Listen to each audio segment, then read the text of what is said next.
It's what's in your wallet. I'm so old. I'm going to give it a 1 out of 5 explosive hot dog carts. Ritualistic blood magic. Laser shooting chesty statues. Don't watch movies unless we tell you to. Welcome to Movies with My Best Friend Phil, a movie podcast where we try and break the land speed record after brain surgery. Or something. Mm-hmm. I'm your doctor, Mm-hmm. Phil Kessel. The doctor? Joined as, not a big fan. Oh, Joined okay. as always by the man who just spoke, who is now older than he ever has been. Thanks. I suppose that's true of everyone at all times. Yes. But in this case, Craig's very old. Oh. Craig Norland, you beautiful son of a bitch. We're recording this the day after your birthday? Yeah. Mere hours. Mere hours after Yeah. you became an old man. Yes. Oldman. Craig Oldman. You were at the Craig top of the Oldman. hill, and you are making your way down now. No, please. We're all gonna die Can I soon. at least be like not quite over the hill? You're on, Over on the top hill's of it. 50 now, I think. Yeah, I think over the hill's 50. Yeah, I think they changed it. All those decorations for birthday parties, Mhm. Yeah. they changed them to 50. Yeah, I mean, like 1,000 years ago, it was like 12. 35 was like as Yeah. old as you got. Yeah.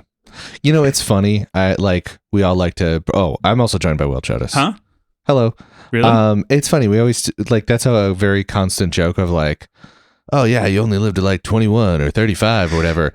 The actual no, it's not really true. it's not really how it is. It's No. the average age Yeah. was so low because infant mortality Was so high. mortality was so high. Yeah. And I just think that's a really interesting, Yeah. funny, like The people we like don't understand stats No, not at that all. well. Yeah. Kind of thing where like Yeah. the joke that made it is that people died really young, which is true, True, but not but in not- the way yeah. you mean in your joke. No, more people died of just childhood. Childhood was like Yeah. the leading cause of death. Yeah. And now it's not because of woke liberals bringing out child labor laws. Yeah, we need more dead kids. God, you heard it here first. Craig Norland. The owner, the owner, The older I get, the older I get. yeah, I was gonna say the owner of 3 children, but I don't know. Oh, owner's the right word, I Yeah, suppose. that's the right. Yeah. Mhm. Yeah. Well, when we're talking about child labor laws, then I would say I'm the owner. Like, Yeah, I absolutely. own these kids, I and own I these- demand they go into the coal mines. I own these makers of capital. Yes, they yearn for the Um, mines. So, Craig, birthday boy.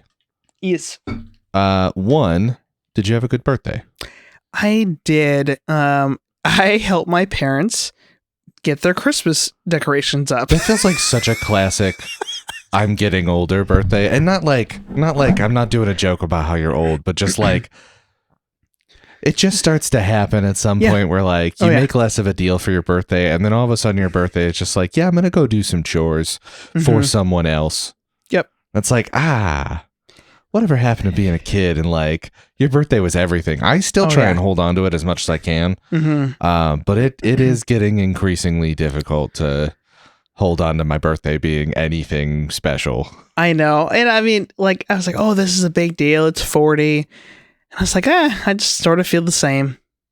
So, Did you oh at least like do a little date night or like did you do like a dinner?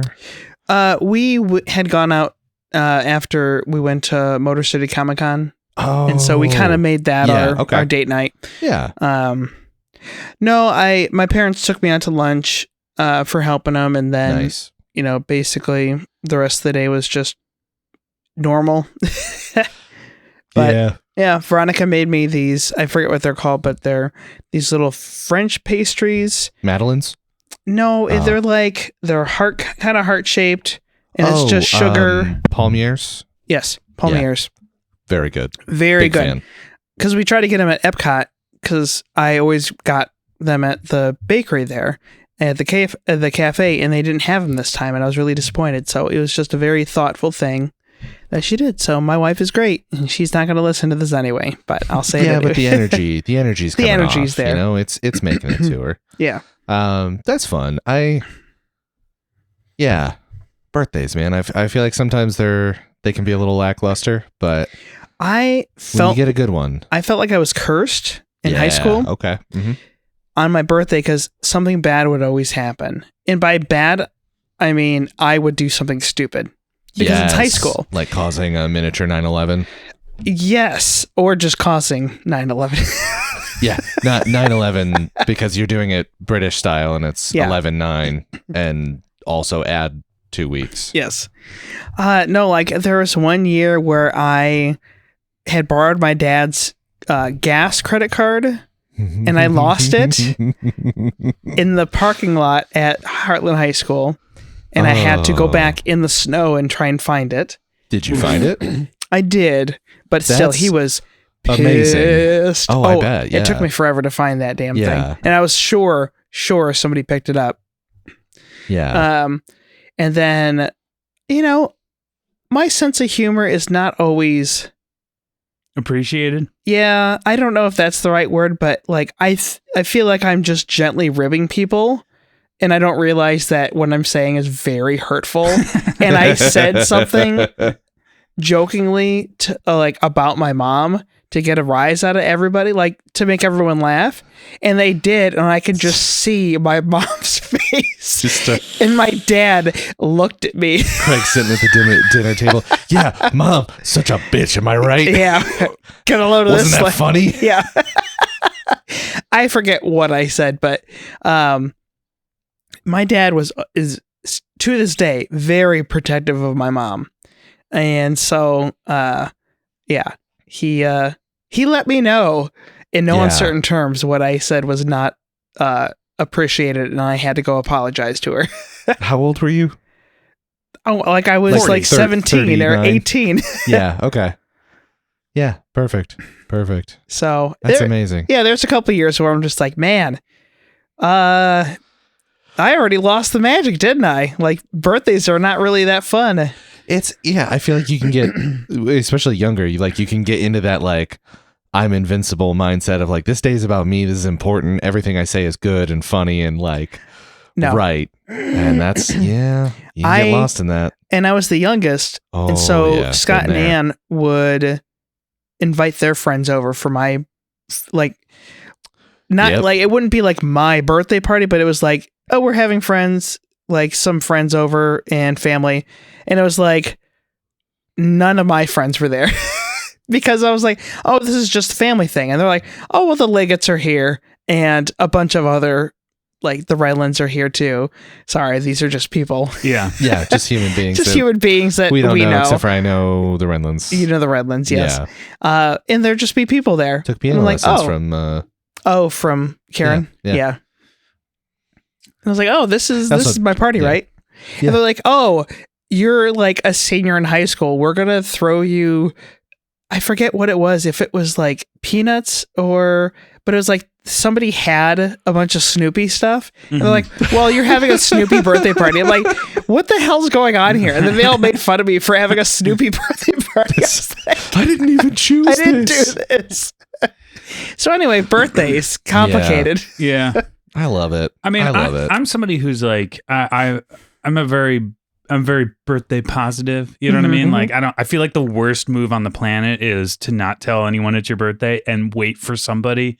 Oh, that's to like do something. It's like, that's just like disappointment waiting to happen. But yeah, no, like, yeah, when you're a kid, like I always had to share my birthday with my older brother because we were born, our birthdays are like 10 days apart. Yeah. So there was always, and then my little brother. He's only 10 days older than you? That doesn't really make sense, Will. I think you need to talk to your parents. The dates. Talk about Irish twins. Yeah, sure. I'm going to be honest, I'm not familiar with that phrase. Oh, you don't know? No, the quote unquote Irish things that I grew up in my household were not Irish things. I think we've talked about this. Irish goodbyes, I didn't realize were what they are. I thought Irish goodbyes were Midwest goodbyes. Yeah. Irish goodbyes are the exact opposite, but we always called it an Irish goodbye. Yeah. So no, everything I know as Irish is incorrect, I think. Yeah. Irish twins is when you have kids, like as soon as you have a child. Yes, it's a very Catholic thing to do. You are working on your next kid. Yeah. So Irish twins are people who are like born in the same calendar year. Yeah. They're 9 months or like 7 months apart or whatever. That sounds awful. Some people are born early. It's possible. Mother. Yeah. Anyways, yeah, no, I always had to share. Yeah, I always had to share it. My little brother's birthday was in December, so he never really got a proper birthday because it always felt like it was like smushed in with the holidays and stuff. Scott, his is really close. My aunt's birthday is December 24th. Yeah, and I'm like, that has to be the worst. And so Ben would always get like a mini birthday party. So like it was like I never got a birthday. It never felt like it was my birthday that I was celebrating. So like I remember being in my 20s and just being like, I'm gonna have everybody over for my. And I remember I had like at least 2 big birthday parties in college, and then I had like my 30th was a big party here. I don't know if you were living around here then. I don't. My 30th, you would have been here for that one. Yeah, because Caitlin was pregnant with Jack, so we had a big party here. Yeah. I definitely was here. Yeah. And we had just moved, not just moved into this house, but we hadn't been here for very long. Anyways, but then, I became a father and I was like, oh, my birthday is really close to Father's Day. And then Sean was born 2 days before my birthday, 3 days before my birthday. And I was like, well, there goes my birthday. Your birthday's gone. My birthday birthed this podcast. That's true. That's right. Yeah. Because you guys came over for a big movie night in the backyard. And that's right. Then I made the suggestion of just hanging out and watching movies together because you guys knew more movies than me. And then because of, lockdown and us being 3 white males of a certain age, we decided to try and make it into a creative endeavor and ruin it. Yep. For everybody. Everyone involved just hates us. So I got a lot of good memories for birthdays. That was a good one. That was like we were really careful about like lockdown protocol. I feel like everyone was outside, chairs were spaced apart. And then we watched Alien, and it was freaking awesome. Pretty good. I only sneezed in a couple people's mouths. Yeah. We only traded spit a little bit. I know. Yeah. So that was fun. Is there always a kissing booth at your birthday parties? Yeah, I build a new kissing booth every single year. It's kind of my because at the end of the year they're gross. Yeah, you gotta get a whole new one. Then you can't power wash that. No way. No. You can't power wash those sins away. No, sir. Oh gosh, yeah. It's funny though because I never charge for the kissing booth because I don't want. There. Yeah, well, the thing is like you see the lemonade stand or like the Charlie Brown advice stand, and it's always like an amount of money on the front of the stand, and I'm like, I don't know how much to charge because like somebody would have to bring money to the kissing booth, and like what would they possibly bring that money in like a way that would hold all their money so that they could give it to me at the kissing booth. Is this like the how would they hold cringy 2008 circa free hugs t-shirts? Yeah, it's free kissing booth because I just don't know. I don't want anyone to pull out their wallet. Also, like, it's time for the segment where we reach into our best friend's pants and whip out some recommendations. It's what's in your wallet. Man, we got there very organically this time. Yeah, right. Yeah. Will, I want to hear from you. Oh, no. And I want you to tell me, just like in the last 2 weeks, what's one thing that you've done that has been fun? So video games. I've been playing video games, but I've been replaying an old video game. Cool. 2 old video games. I've been playing Ghost of Tsushima, which is, I'm like... is that really old? Well, old for me, because I'm replaying it, and then it's old in the sense that it's, I don't know, 6 years old. Maybe? Yeah. Yeah, I guess I don't have a good concept of time anymore. But it's just funny playing that game. I'm like, all the other games I've been playing lately are absolute dog shit. This game is incredible. Just like Yeah. Just like the combat is so much fun and the storytelling is fantastic. It's just such a good game. Have you played Ghost of Yotei? No, that's what got me. That's like brand new. Yeah, that's the one that just came out, and I'm like right at the point with the PS4 where I'm like, should I just wait and buy myself a PS5 one of these days? You know what I mean? Because I'm still, So, and I've heard that Ghost of Yotei is just more of it's pretty much the same game. I don't know. There's nothing on the PS5 right now that like is exciting enough for me to go, oh, well, I definitely need to upgrade. I don't know. And I'm still playing. There's some like, and there's still a million games. Well, and growing up, I only had so many games, but I also just loved replaying games. Mm-hmm.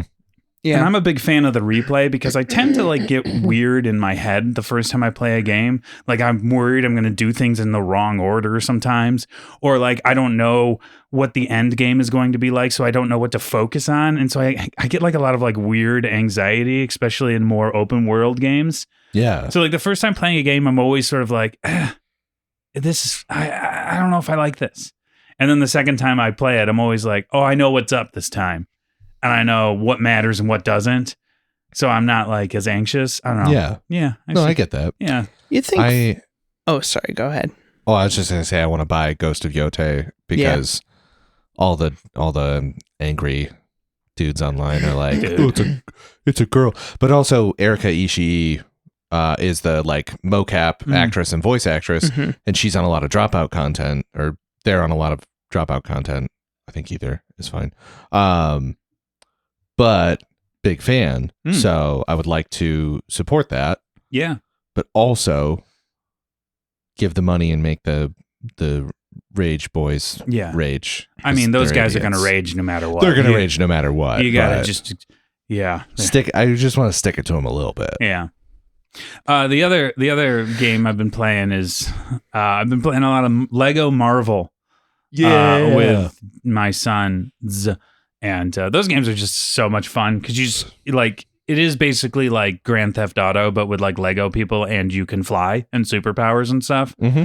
It is kind of a funny game because the game I believe it came out like right after the Avengers movie, so it's weird because it's very much like before Guardians of the Galaxy. So like the Guardians of the Galaxy are unlockable characters, but the designs are nothing.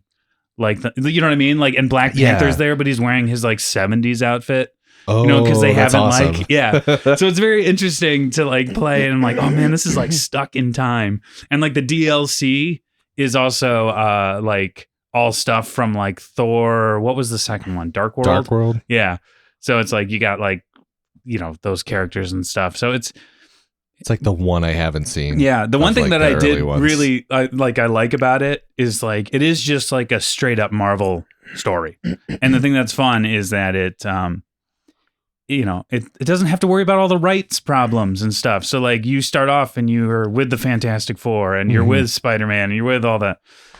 So, but yeah, it is one of those games where I'm like, boy, this is creaky. This is pretty creaky. It's frustrating in time. And I've never played a Lego game that wasn't like detrimentally broken at some point. Yeah. You know what I mean? Like glitching to the point that your progress gets stuck and you have to like figure out how to get around it. But yeah, I don't know.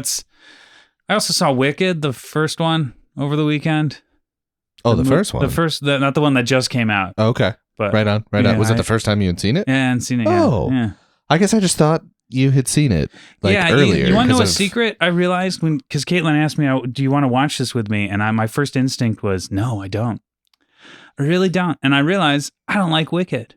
Okay. And the reason why is because we played it in marching band. Yeah, yeah. And I read the book.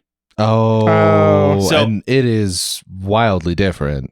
Yes. And I remember reading the book is very much like the morality of the book is, good people are not as good as you think they are, and bad people are still bad, but they're sympathetic. You know what I mean? Mm-hmm. They can be sympathetic. Whereas the movie's like, actually, the good people are bad people and the bad people are good people, which I'm like, that's not the nuance that stupid. The book had.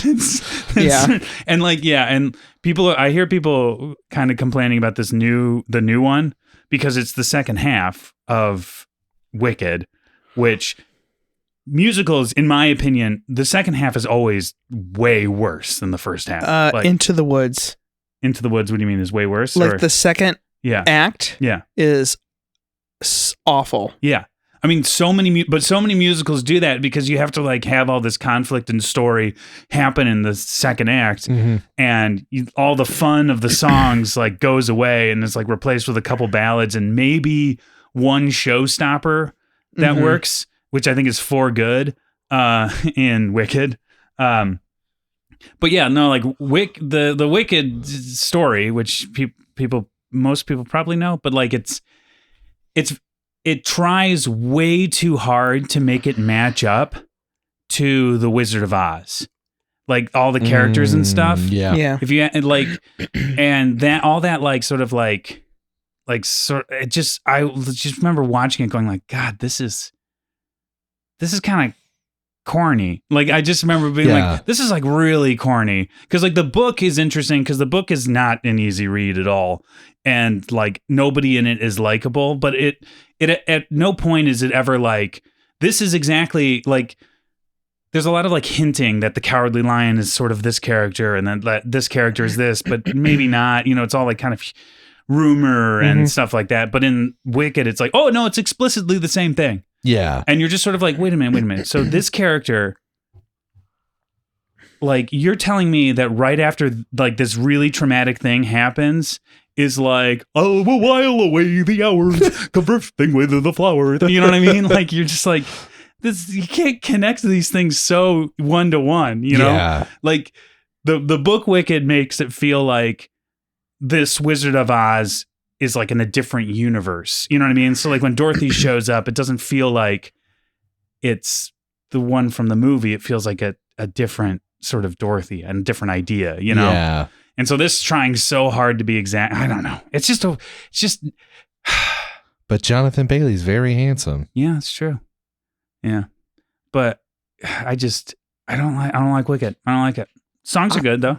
Yeah, that's totally fair. Yeah. Anyways, Craig, your turn. Go, Craig. What's in your thing? Okay, so I'm gonna do a quick rundown of movies that I saw. Oh yeah.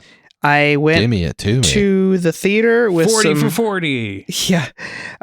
With 75 hard. I watched 75 movies. Shut the hell up.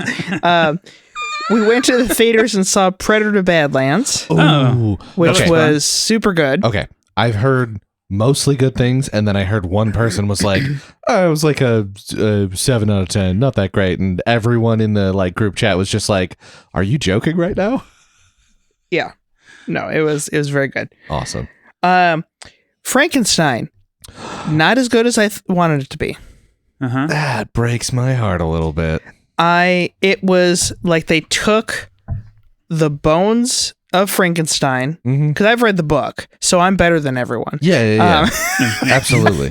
That's why I don't like Wicked, because I like lording it over people that I read the book. Yeah. That I definitely remember all the parts of. But it's the and that's the the only reason problem. I didn't like Solaris was because I read the book. That's right. Yeah. That's right. There are parts of the book that I actually like really connected with, and they just don't happen in like half the Frankenstein movies. Cinemassacre, like Angry Video Game Nerd. I don't know if you guys ever watched any of his stuff. I know of. He's such an old head in YouTube history now, but he did this for Dracula, but he recently did basically a rundown of all the Frankenstein movies, the main ones that most people know, and how much are they similar to the book itself. And so it was interesting to see that. So I recommend that if you're really interested in trying to parse out what the best version is, if you're trying to go for that sort of thing. Is Van Helsing on his list?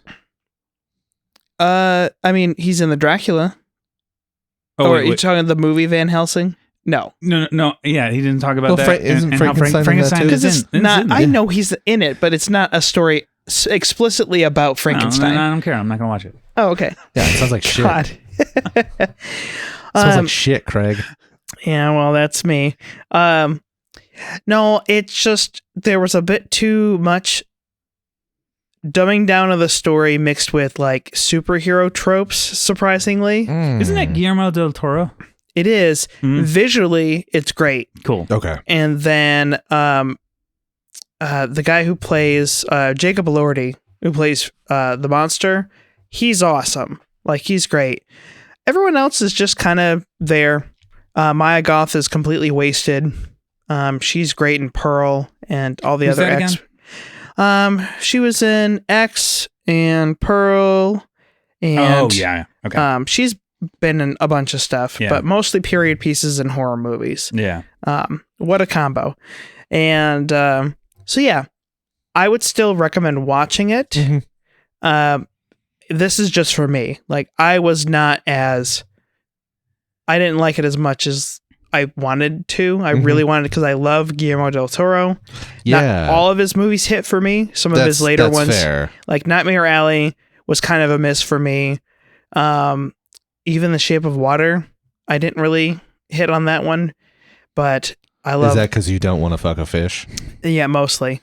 I saw somewhere that someone was like, is Guillermo del Toro just trying to get us to have sex with all of the Paramount Universal monsters? Yeah. Because he did Swamp Thing, now he's doing Frankenstein. Hell yeah. But I love, Devil's Backbone, Pan's Labyrinth. I did like Pinocchio.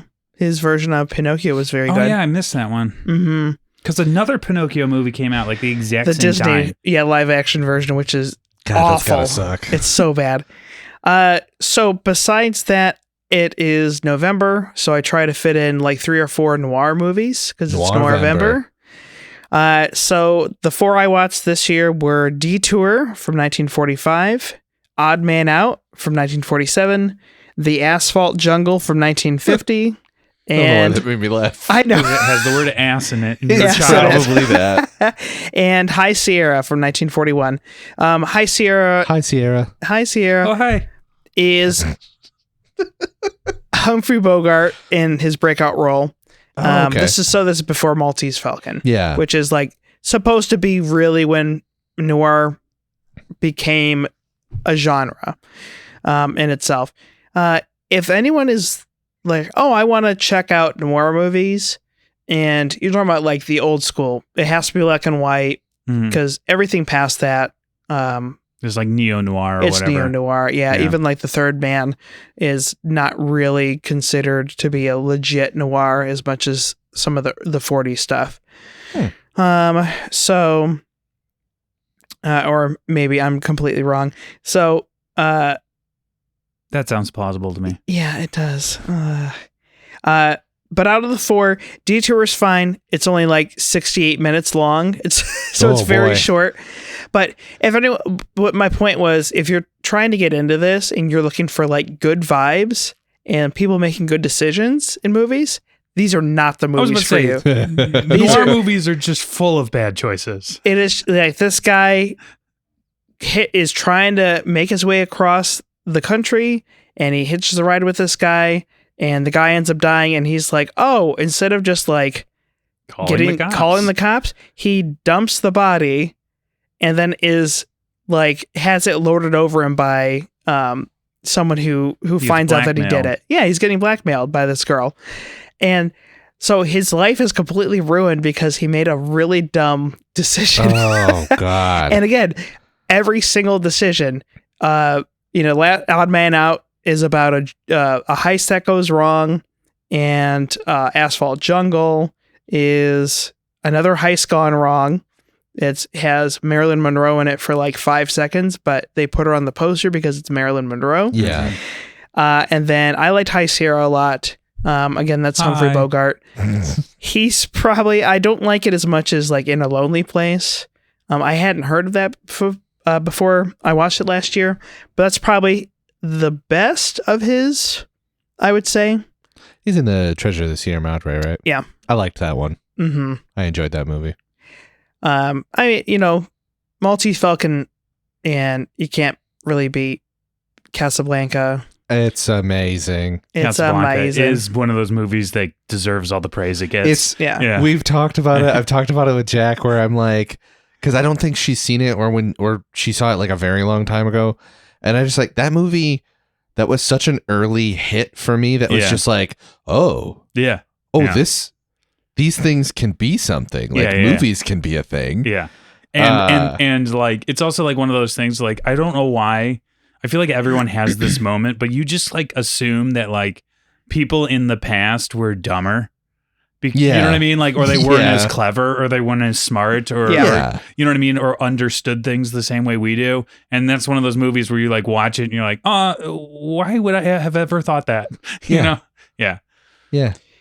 Sorry, The Third Man is absolutely a noir film. I thought it was later. It's 1949, but Odd Man Out was also directed by Carol Reed, and that happened. That was his earlier film that a lot of people know. So, yeah. Phil, then. Me, then. Yeah, what you got in that wallet? Well, that big old wallet of yours. Always waving it around, shaking it in front of me. Yeah, that's me. I'm always doing that. Yeah. I don't carry a big wallet. Okay. Carry a small wallet. That's who's the president who said that? Carry a small wallet and don't get stuck in quicksand. That was H.W. Bush. That was Kermit Roosevelt. Kermit Roosevelt. Yes. My favorite U.S. president. That was Teddy's son, Kermit. I was just trying to make it not the real quote. I thought it was maybe from like a Muppets movie where Kermit was Theodore Roosevelt during like the Spanish-American War. See, this thing, Kermit was a normal name, and then you named a puppet frog Kermit, and no one can be named Kermit anymore. Yeah. They did the same thing with Elmo. Yeah, and Gregory. Yeah, and Miss Piggy. No, but what about a war movie with the Muppets? Is that we saw the other with, like, day stuffing coming out when they get shot? Yeah, we were talking about Wicked, the Wizard of Oz. They made a Wizard of Oz Muppets. Really? Yeah. I had never seen it before. I had never even heard of it before. And I was like, huh. Weird. Yeah. And I always thought it was Beyonce, and I don't think it is actually Beyonce. It isn't. No, I know like Queen Latifah's in it. Yeah. But it's somebody else. And when I said the name, Caitlin and Stacy, who I was hanging out, were like, oh, yeah. And I was like, I don't know who that is. Iggy Azalea. Nope. It was another one name artist. Charlie XCX. Definitely not. They also had Muppets in Space. I remember that one. Yeah. Yeah. See, when it comes to the book report Muppets, like everyone's always going to love Muppet Treasure Island and Christmas Carol over The Wizard of Oz, which people don't even associate with the book anymore. It's all has to do with the movie. You know, there are like 50 of those. Oh yeah. They're all crazy. Yeah. Like, and Frank Baum only wrote like the first like L. Frank Hubbard. L. Frank Hubbard. He only wrote the first lived in a cupboard. He only wrote like the first 18 or something like that. But then they just like kept going. Oh, only the first 18. Yeah. I know. It's just Anywho. Oh yeah. So Jack and I beat Borderlands 4. Oh, nice. All right. Cool. So where does it rank? Way better than 3. That's for sure. Okay, I'll give it a shot. It's hard to like pit it against 2, but I feel like it does meet some of, like, I think the story's fun and interesting. I don't think you have as like tremendous of a bad guy as in 2, and I don't think the like supporting characters I think are relatively weak in this one. But the gameplay is phenomenal. And I think the story is fun and it has some really cool elements, and then what it kind of adds to the Borderlands universe and the Borderlands mythos, I think, is really good. Whereas 3 didn't really do a lot of world building in that sense. It kind of was just like it added a little bit more in depth with like the corporations that kind of run the galaxy.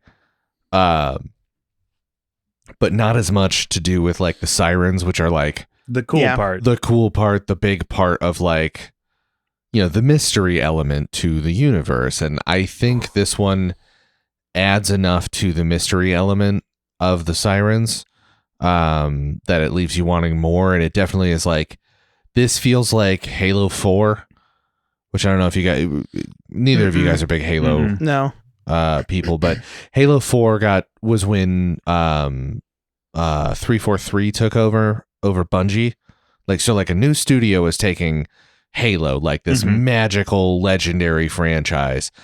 And I feel like they knocked it out of the park with Halo 4. I thought it was a really, really fun game, and I thought the story was really cool. But it felt like it definitely felt like, okay, we're a new studio taking the reins on this. We're starting a new like trilogy or like a new story with Master Chief, like new threads, new this. And 4 kind of felt like that to me, where like it's very clear that they have ideas. Yeah, it's a kind of a new direction. 5. Yeah. You could argue to some extent maybe too much, where like the ending kind of was like, wait, but what? Setting it too much up for a sequel. Yeah, it was like, because then it's like, Wonderlands, I don't know if it did as well, and 3 I feel like had a lot of critical panning. So I'm like, okay, do you really want to put all your eggs in the basket of like, we're gonna do this sequel will be the good one? What if 5 doesn't happen, Randy Pitchford? Yeah. But I do think 4 is tremendously fun to play. Yeah. I think they added a lot of really cool stuff to the gameplay side of it. They fixed a lot of the like shit story stuff that they tried to do in 3,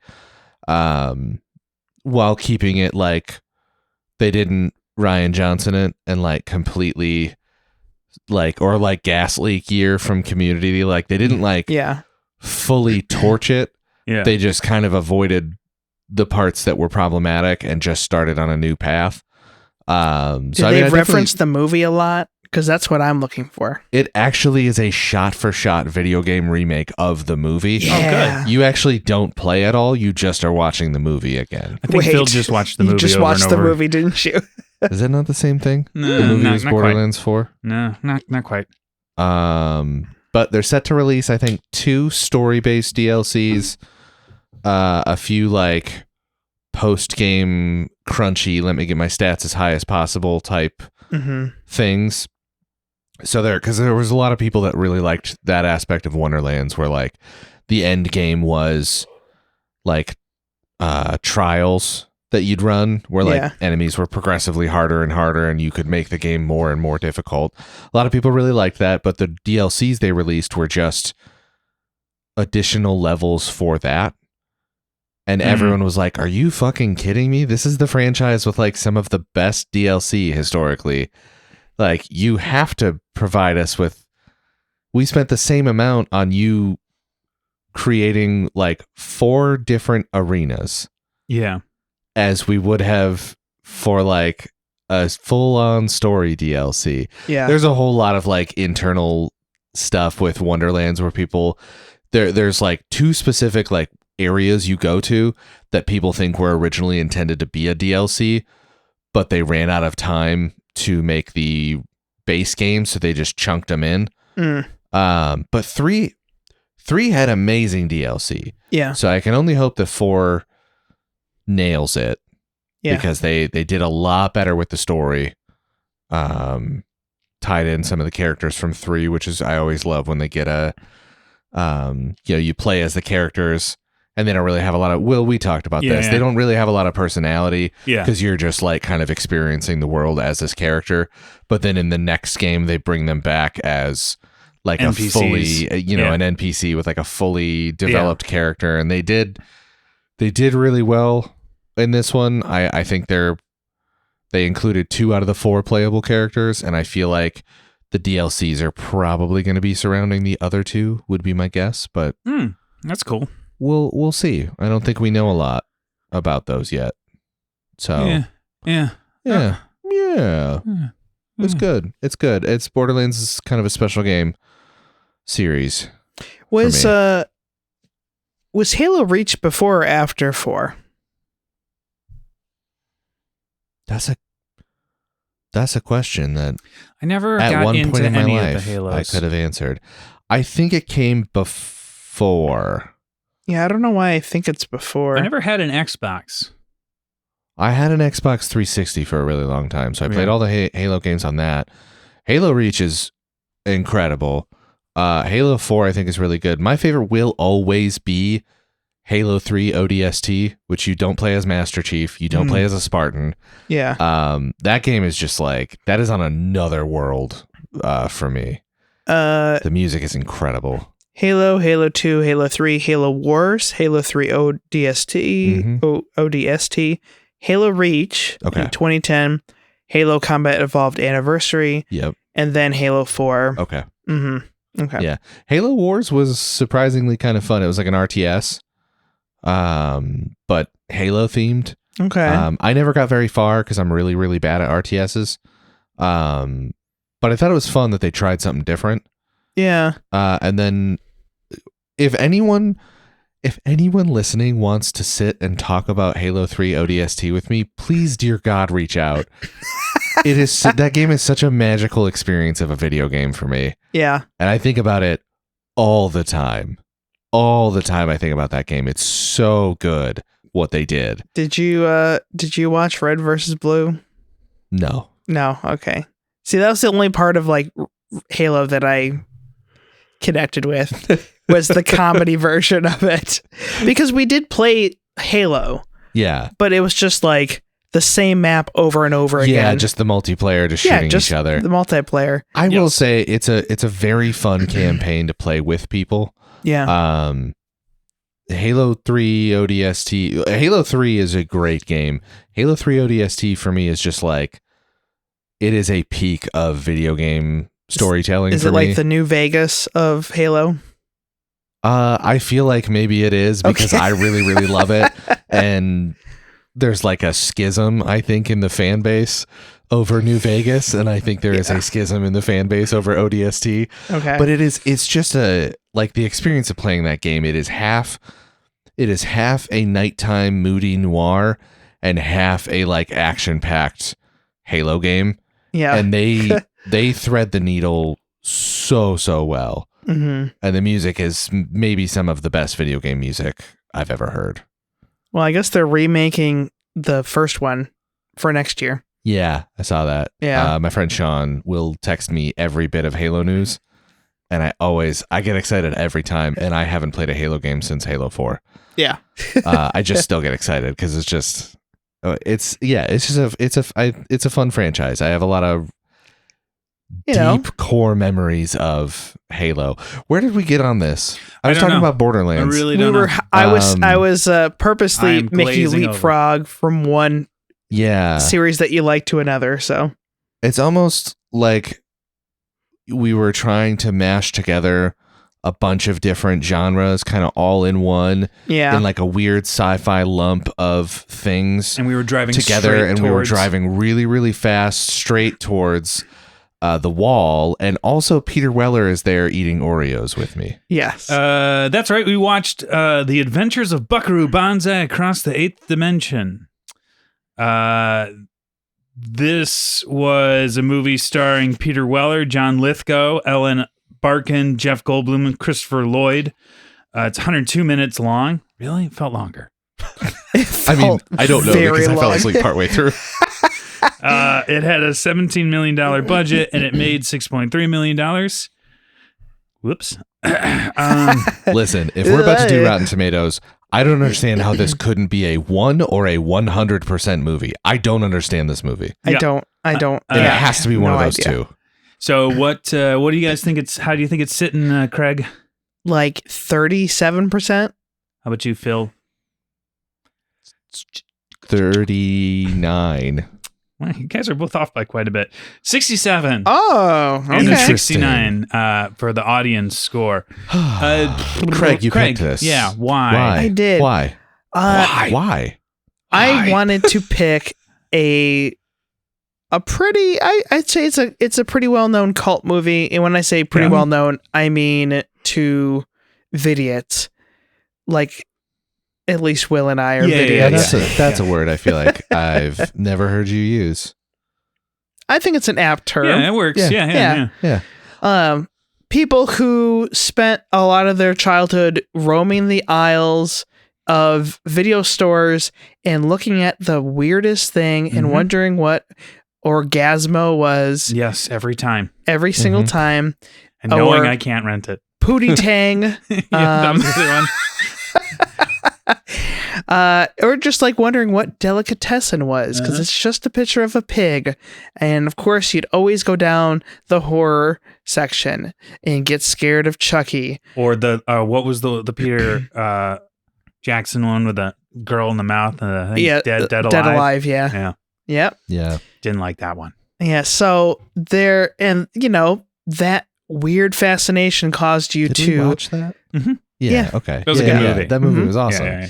The poster I didn't like. Yeah. Yes. We caused us to seek out the strangest movies sometimes, or just be exposed to them. This is the kind of movie where I feel like it's a little surprising that I didn't catch this on cable like 100 times, but it never happened. And I feel like, not to bury the lead, but I feel like I would have engaged with it more had this been a nostalgic pick. Yeah. I feel like I was too old outside of the realm of this movie to really like, oh yeah, I see what they're doing here and this is great. I was like, I know what's kind of happening and I understand this is corny fun, but like there was a weird disconnect where I'm like, I'm kind of bored. Yeah. I feel like you had to have like, so the way I'm going to describe this movie is like, you know how Back to the Future during production, they wanted to get Michael J. Fox, they couldn't, so they got what was that guy's name? Eric Stoltz to do Marty McFly, and they like filmed like a third or half the movie, and they just were like, it's not working. Like Eric Stoltz is just taking this too seriously. He's not hamming it up at all. There's no, and you already have Crispin Glover, so that's just a bad. So yeah. And so they had to fire him and then rehire Michael J. Fox. And so I feel like Buckaroo Bonzai, this is Eric Stoltz's Back to the Future. Like, I feel like everybody in this movie is taking it too seriously. Like, the only one who is chewing up the scenery is John Lithgow, right? Yeah. But everyone else is playing it like they're in the coolest action movie ever. And I feel like because of that, it sort of misses the mark. Because they're telling you this is everything that's happening is very silly, and like the jokes are there and they're very funny. Like but only when I would like catch them, which wasn't it, because it was like I didn't exactly want them to like wink and nod and be like honka honka, you know what I mean? Like when they made a joke, but at least like, I don't know, telegraph it for like a second so that I know it's coming or something. I would like to describe this movie as well. Yeah. And here's what I had come up with is that I'm imagining the pitch meeting for this movie, and it is a sort of a maybe down on his luck executive at this company who's stressed about life because he's having a really hard time bonding with his new stepson, who is really, really into Japanese animation. And at this time in the US, it's not really, become mainstream. So his son is trying to explain some of the sort of eccentricities of Japanese animation and like what's been coming over, what's kind of filtered over, and like the dubs are kind of bad and the subtitles are kind of like messed up. So he's trying to explain the plot lines of his favorite like anime movies. And the stepdad is like, he brings that to the pitch meeting. He's like, you guys ever heard of Japanese animation? Can we do that? Yes, that is, I mean, it feels very... This feels like they adapted an anime that doesn't exist. Yeah. It has like elements of like Speed Racer in it. I do feel like I have to sort of asterisk literally everything I'm going to say for the rest of the episode, because I did fall asleep multiple times throughout this. It is good to know that like you guys seem to also be confused. Well, so when I woke up and I was like, what the fuck is happening? Because Craig had tapped me and said, you're falling asleep, wake up. And I'd look at the screen and go, where are we right now? I think a few times I'd leaned. And then you guys were like, yeah, what's happening? Yeah. So it felt really good to know that like, I wasn't the only one confused, so maybe I only fell asleep for like a second at a time. I mean, all right. So the movie opens up with them doing a test in the desert, like they're doing like they're in the salt flats, or no, they weren't really. Or was it he's doing surgery? He's doing surgery. Two things are happening at the same time. Okay. Like the test is starting, and they're like, "Where's Buckaroo? Where's Mr. Bonzai or whatever?" And then we cut to Buckaroo Bonzai with Jeff Goldblum. and Buckaroo Bonzai is like assisting him in surgery or like taking over surgery for him. Yeah. You know what I mean? And then so then he goes straight from surgery to this like test in a car, and like they don't tell you. You're like, what is he doing? You kind of assume he's gonna break a land speed record. So he starts going really fast in this Ford truck with a jet engine on the back, and he just swerves off base, off the track, and just drives straight into a solid rock, which he then goes into, and they're all like, what happened? Why'd you do that? What's going on? Which made me go like, wait, what were they doing? Why wouldn't they know this was like, wasn't this the point? What are they doing? One of the scientists definitely knew. Yeah. Maybe Rawhide. Was it Rawhide? Was that? I thought it was a Japanese guy. Yeah. Oh yeah, that Japanese guy. The Japanese guy. Yeah. Because he pulled something down to look at like a device or something that was lighting up as soon as he went off course. Yeah. So he knew what was going on, but literally no one else, including us, had any idea of what was going on. So basically, Buckaroo Bonzai goes into the 8th dimension. And in going to the 8th dimension, he triggers John Lithgow's character, who has been taken over by an evil alien, because years before he tried to get into the 8th dimension and failed. Partially went in and it got him possessed. Yeah, he got possessed by basically Space Hitler. Yep. And who's Italian? Yeah, he's Italian by way of Moscow. Yeah. Only way to describe it. It's bizarre. It's a strange accent. Anyways, and so basically what happens is he now is awakening his sleeper cells of evil Hitler aliens. And so simultaneously, the good aliens who are flying in a big hairball in the sky send their people down to talk to Buckaroo Bonzai and basically say, you have to stop the Hitler aliens from taking over the world, or leaving this world. No, they want to leave the world. So, oh yeah, that's right. They say, if Hitler alien escapes, we're going to blow up your planet. Yes. So you, Buckaroo Bonzai, and other people have to, and your crew, your motley crew of cowboys and homosexuals have to, save the day. Yeah. Yep. And that's basically the movie, but it's all played up in a very like serious, but like not over serious way. Like it was so weird to be kind of just slightly bemused by this movie. Because I feel like this movie should be a slam dunk for me. Like this should be one of those movies that I talk about constantly. Like, oh, it's gonna be like Buckaroo Bonzai. You know what I mean? Because like it seems like this pulpy. It's so clearly like based off whoever made it, whatever they were watching when they were a kid. Do you know what I mean? Yeah. Like it has that vibe to it. It has a very like Star Wars vibe in that sense, where it's like very clearly based off like some sort of pulp.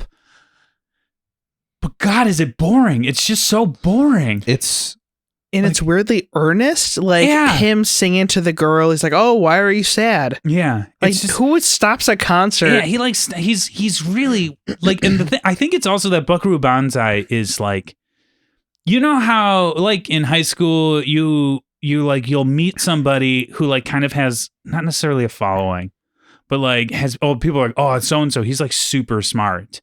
Oh, you're talking about like me in high school? No, I'm not talking about you in high school. But people will be like, oh, he's really like brilliant because he's like good at the guitar or something, or he's good at this or that or the other. And you like try and have a conversation with that person. You're like, oh no, you're just like maybe mentally ill or on drugs. You know? That's kind of what Buckaroo Bonzai feels like. And like everyone around him is just sort of going like, what is he? Yeah, okay. Yeah. And everyone around him is just sort of going like, what's going on? You know what I mean? They don't even know what he's doing. And he just acts sporadic and bizarre. I think like this needed a charismatic lead. I think. I don't think Peter Weller has the juice. No, I don't think he did. No, you don't think he is? No, his face is also too close to that of a skull. Like, okay, I know people who have the people who have followed Peter Weller's career might get mad at this, but I don't think he's like a real lead. Like, I think he's good as a character actor, and obviously RoboCop is, he's really not.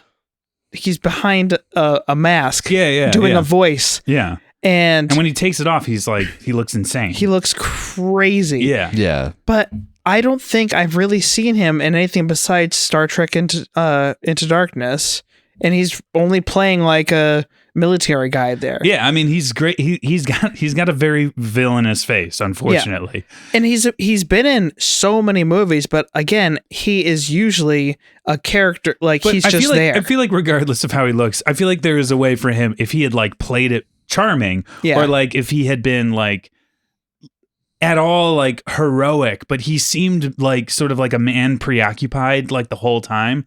Yeah. And like he was always just like he was just on Mars the whole time. Like, you know what I mean? Like, he was like constantly trying to be on the next thing. Yeah. Or like doing this other thing. He was 2 pages ahead in the script in the movie the whole time. And you were just sort of like, what? Why is he doing that? Yeah. Why is he doing? And then everyone else, like Jeff Goldblum and all them, were going like, wait, why is he doing that? Why is he doing that? And you're like, and there's too many people in his crew. Yes, I could not keep track of the people really who I didn't already know, like Jeff Goldblum. Like, I really liked that the woman joins his crew. Yeah, that he sings to in the audience. She almost like she tries to shoot herself.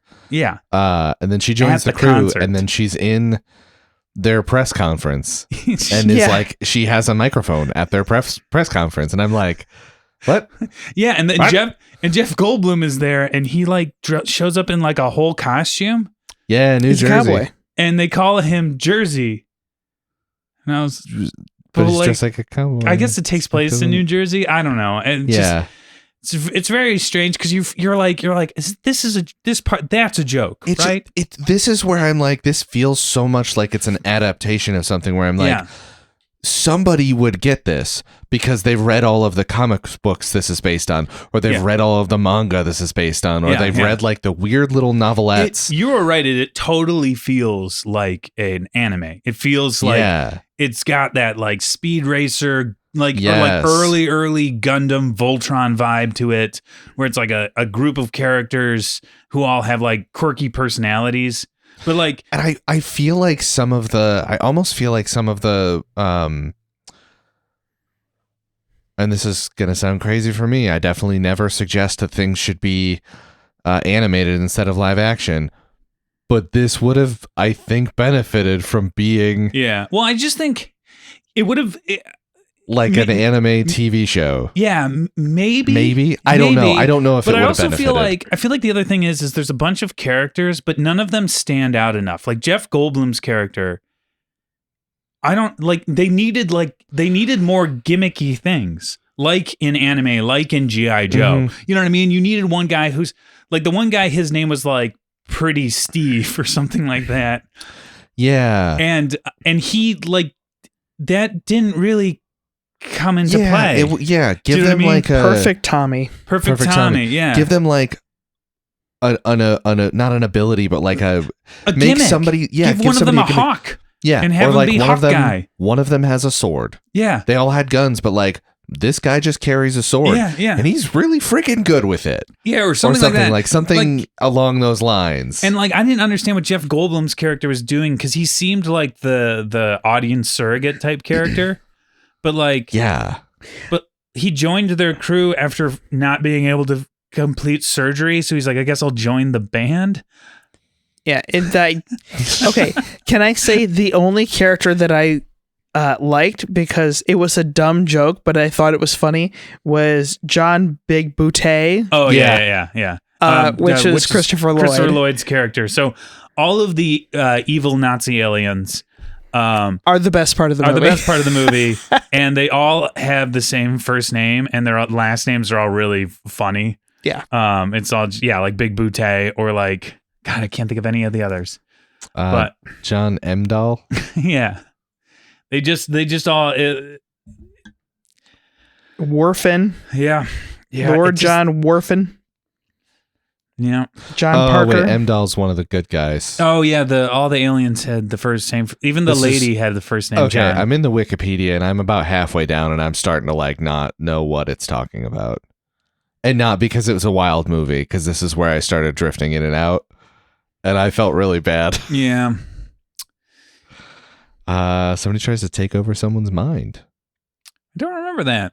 Was this at the... No. Yeah, the president's in it, and he is, for some inexplicable reason, in like a weird hamster wheel. Yes, I do remember that. That was kind of funny, though. Thing. Yeah, I didn't understand what that was, but it was kind of funny. But it was also like not funny enough. You know what I mean? Like it was just like kind of like, oh, this whole world's quirky. Okay. Yeah. You know what it reminds me of? You guys watched 30 Rock, right? Yeah. Yes. There's a point where Jack Donaghy, which if you haven't seen the show, he's like the executive.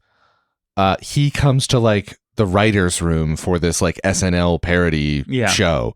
And he just starts pitching punchlines. Yes. Beep, beep, ribby, ribby. Beep, beep, beep, beep, ribby, ribby. And they're like, what is that? And we'll figure it out later.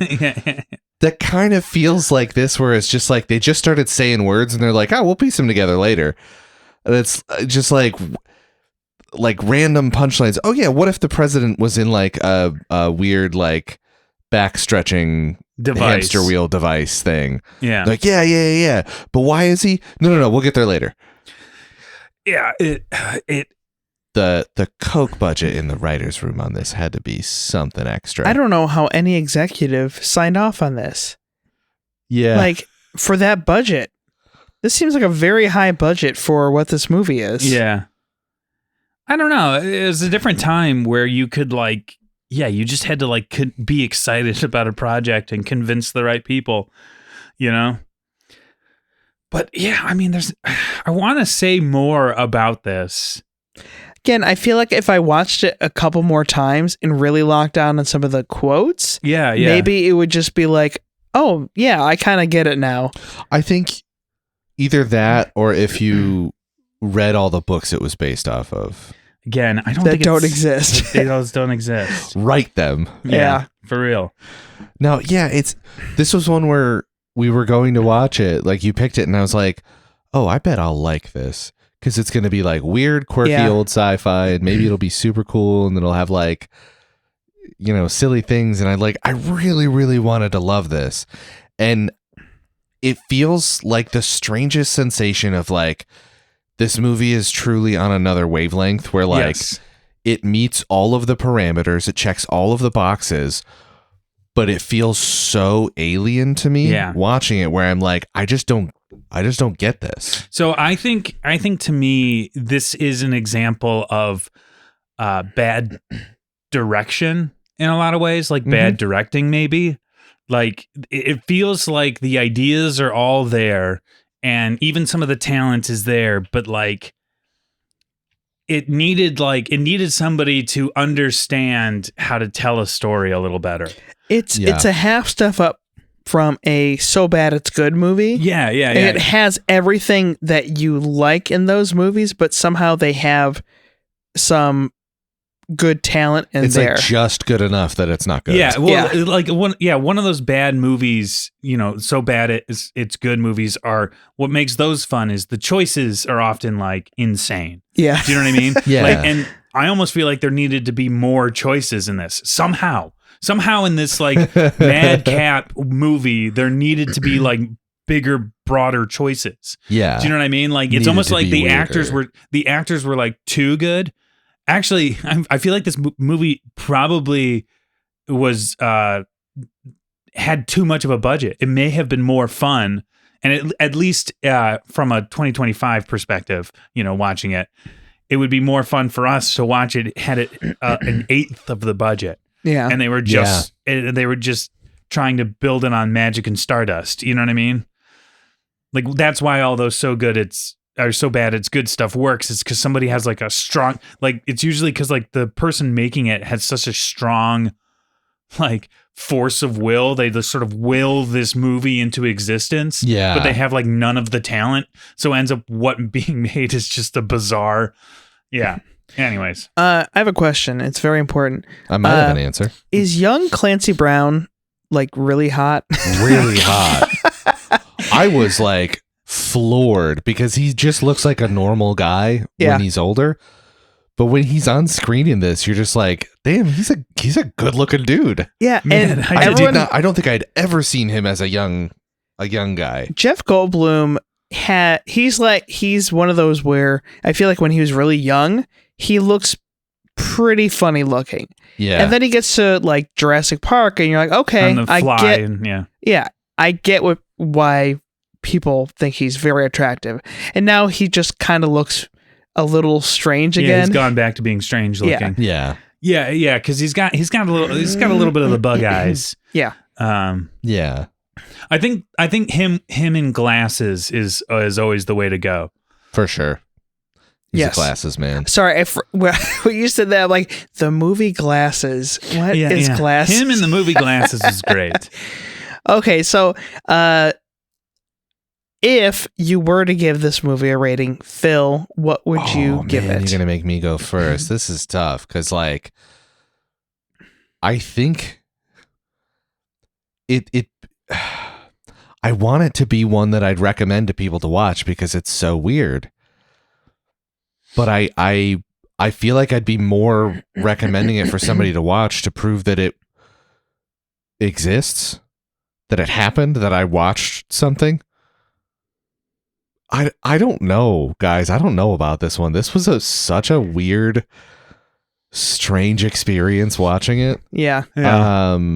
Is like a 2 where I'm sitting. If that feels right. Yeah, that's low for Phil. That's a very low. I just like wasn't. I get it though. Not into it. I really wanted to be, but I don't have.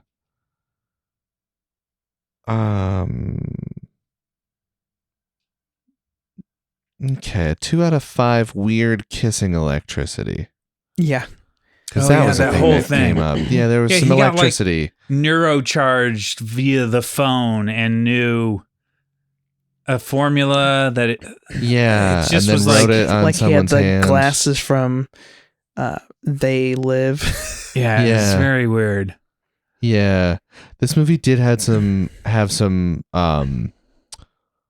weirdness that I liked in John Dies at the End. Mm-hmm. Which I think I saw, but I can't remember. That's the thing. I know I saw it, and I remember being like, it's fine. Yeah. And I almost want to have us watch that. But I like all the rest of Don Coscarelli's movies, so I don't know. Maybe it's me. Will. Yeah. Well, do you have a me? Do you have a phone number? Yeah, I do. That you can give to the audience. Mm-hmm. Yeah, I can text you. Yeah. I'm gonna give this movie 810. Hang on. 555. Yeah, there we go. I was trying to remember your home phone number from. All right, I'm gonna give this movie. Oh my gosh. 2.5. Why is there a watermelon there? I'll tell you later. Out of 5. Dang it. Which to me was one of the funnier moments, you know? Apparently they put it in there because they knew they weren't watching the dailies anymore. And so they just like stuck it in there just to see if they could get away with it. And they did. Yeah. They just kept it in. Oh, wait. Can I take mine back? Yeah. Yeah. 2 out of 5, barely holding my fudge. What? It's the only thing I wrote down. It's at the beginning of the movie. Yeah. Somebody says something about barely holding my fudge, and I thought it was the funniest fucking thing I've ever heard. Is it John Lithgow's character? It might be. I think so.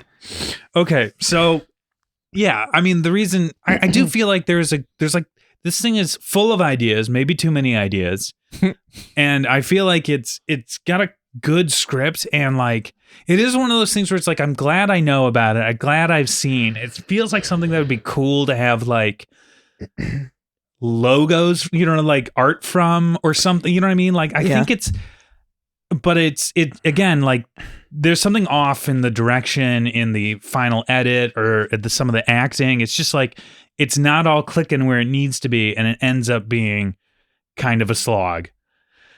So yeah, that 2.5 I think is right. What about you, Craig? 2.5. Buckaroo, the White House wants to know, is everything okay with the alien spacecraft from Planet 10, or should we go ahead and destroy Russia? Tell him yes on 1 and no on 2. Which one was yes? Go ahead and destroy Russia, or number 2? Again, there's some good lines in there, but they're buried. They feel very buried because you're having so much whiplash trying to figure out what's going on. Yeah. And then like these little moments happen and they're said so fast. I read in one of the reviews just now when I was like scrolling looking for quotes that someone was like, "Oh, this has very British dry wit." And I was like, "Yeah, I think I kind of see that because British shows and they have that, they'll do that thing where they're just like making jokes, but nobody is, you know what I mean? Like they'll have that." And so like, I'm like, okay, maybe if I watched it again with like sort of that sensibility to it. Maybe if I was British and watched it again. Yeah. So just have a British accent the next time you watch it. Yeah, but still, I don't know. I really like, because I've seen it before. I like the ending, like the credit. Yeah, where they're all walking together. Yeah. It's just like, I've always liked that. But that was one of those parts where I was like watching them all walk and get together and like, hey, how's it going? We're all teaming up again. I was like, who the hell is that? Yeah. And also there's like dead people. I'm like, who is this person was this person in the movie at all? You know what I mean? Like, who is that? Yeah. Because the characters either needed more gimmicks or just, I don't know, whatever. Yeah. Too bad. All right. Sorry for the rare miss. Never apologize. What you got, apologize. Phil? Okay. This was a tough one. To be honest, I still haven't decided. I'm deciding right here, right now. Oh gosh.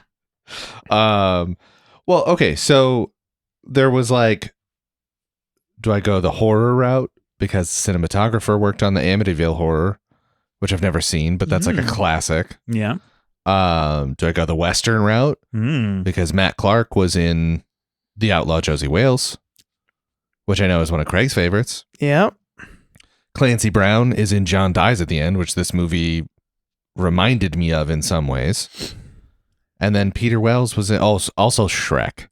John Lithgow's in Shrek, and I have been wanting to rewatch Shrek. But then Peter Wells was in Leviathan, Screamers, and then a movie called Naked Lunch. Naked Lunch, yeah. And so all of those sounded really good to me. And I'm having a lot of hard time. I really want to pick Leviathan, but we just watched a weird bad sci-fi movie, and Leviathan's going to be a weird bad sci-fi movie. But that's kind of my brand. Yeah. And also, it's the guy who made Mandy's dad. Oh. So I'm like very tempted, and we get to see Peter Weller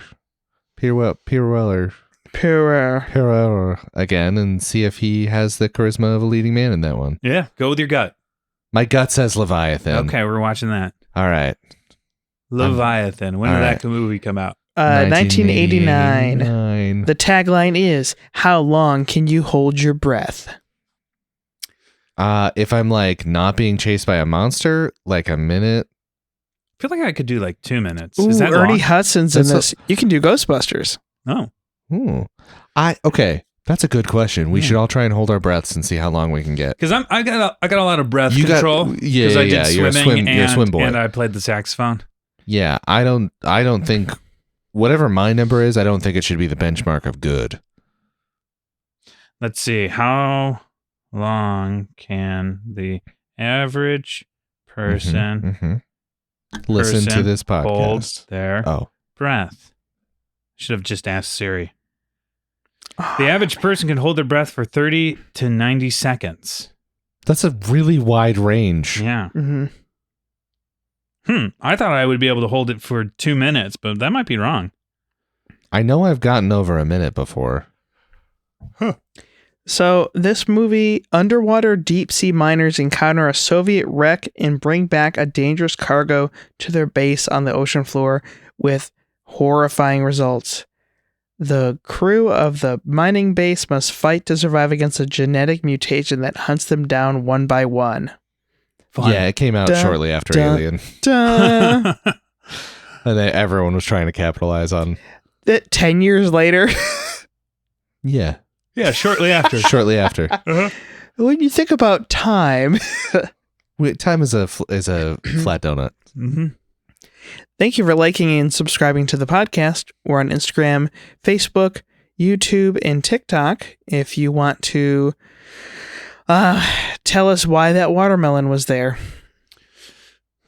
For eating. This episode was brought to you by Veronica Norland. Hey, if you want to help support us and hear your name shouted out on the podcast, consider becoming a patron at patreon.com/. If you like what you heard, consider leaving a review or racing your car into the 8th dimension and leaving us a review there so that they come over here and listen to our podcast and cause an interdimensional war. Nailed it. That's all for this episode. I'm Phil Kessel. I'm Will Chodas. And I'm Craig Norland. Somebody please talk to me about Halo 3 ODST.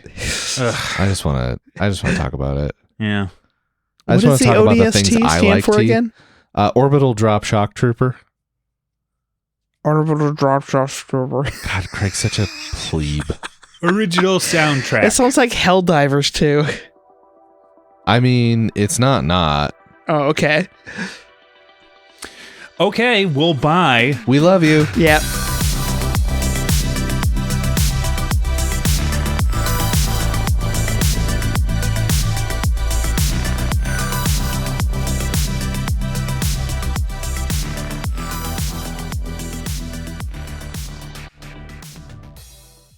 Brought to you by Mumble and Shrug Productions.